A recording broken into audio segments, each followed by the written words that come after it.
There were some preconceived ideas and proof from the past that there were some musculoskeletal asymmetries occurring both in frequency of his steps and his stride length.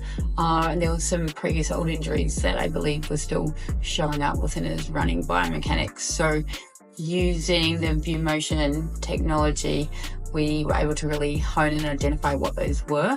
Primarily, we were able to see quite a significant asymmetry between left and right stride length. That was mainly caused by what we're seeing on the third step, but also in upright running, is deformation of the right foot. So he's not contacting the ground as well on the right foot compared to the left.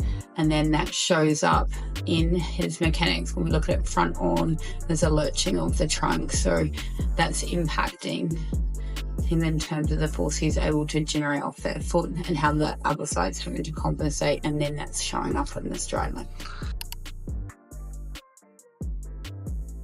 We are going to add in some different exercises in terms of some strength things that we still need to just hone in on in terms of the deformation of the right foot. There's some elements that relate to the hip and the biomechanics of the hip as well. And then looking at the whole pelvic stability and trying to clean up that trunk lurch that I talked about. In terms of the stride length and the impact on stride frequency, we can actually use some timing-based measures, so some drills and some activation protocols so that we can change those over time.